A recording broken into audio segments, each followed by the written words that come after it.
Hi friends, ఈరోజు మీ ముందుకి సంక్రాంతి సినిమాల్లో ఏ సినిమా హిట్ అయింది, ఏ సినిమా ఫ్లాప్ అయింది ఒకసారి ఇవాళ క్లియర్ కట్గా చూపించేద్దాం.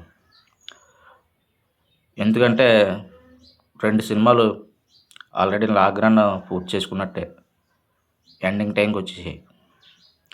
ఇంకో 2 సినిమాలు క్లీన్ హిట్గా అయ్యి బ్లాక్ బస్టర్ వైపు పరుగులు తీస్తున్నాయి.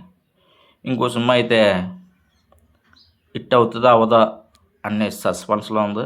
చూద్దాం ఆ సినిమా ఏదన్నది. ముందు రాజాసాబ్ గురించి చూద్దాం. రాజాసాబ్ సినిమా అంటే ఇక్కడ లక్షల్లోకి వచ్చేసిందండి షేరు.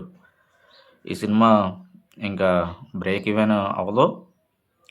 ఈ సినిమా పరుగులు ముగించినట్టే ఎండింగ్ స్టైల్ వచ్చేసింది.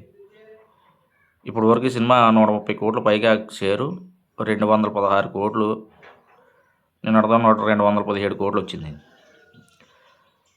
ఈ విధంగా రాజాసాబ్ ఉంది. దాదాపుగా 90 కోట్లు నష్టాలతో ఈ సినిమా 90 కోట్లు కాదు 80 కోట్ల నష్టాలతో ఈ సినిమా ఉంది. పర్వాలేదు, ఈ సినిమా ఈ టాక్తో ఉన్నంతలో బాగా వచ్చే కష్టంలో ఇంత పోటీలో కూడా. అదే సోలోగా రిలీజ్ అయ్యి ఉంటే అలా బండి లాగును.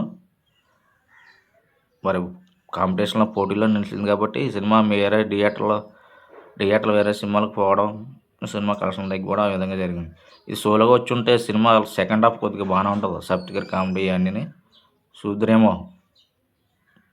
ఇలా సంక్రాంతి రావడం వల్ల అసలు పాన్ ఇండియా మూవీలు అసలు సంక్రాంతి రిలీజ్ చేయకూడదండి.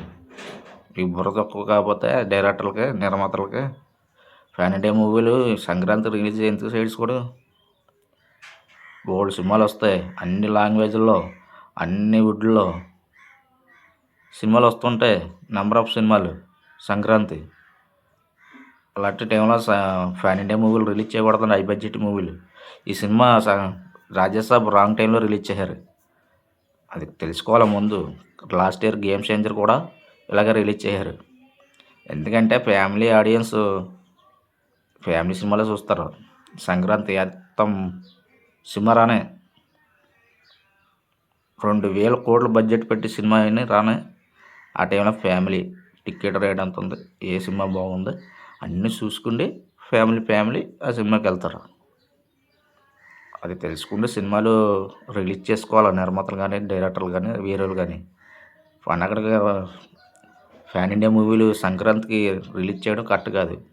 ఇదైనా మానుకోండి ఈసారి. నేను మీకు చెప్పినంత బాగుంది కాదు కానీ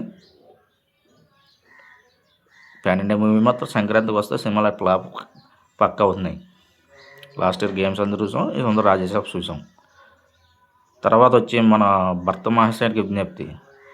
ఈ సినిమా అసలు లేకమంటే లేకట్లేదు. అసలు ఇలా పొడికొడిపోయింది ఈ సినిమా యావరేజ్గా ఉండిపోయింది. సినిమా అయితే బాగానే ఉంది కానీ సినిమా ఎందుకు ఈ జనాలు దీని ఇంట్రెస్ట్ చూపలేదు. ఈ నారి నడుమురారి, అనగనగా ఒక రాజు, యూనోమెస్ టాక్ రావడం వల్ల ఈ సినిమాని లైట్ తీసుకున్నారు.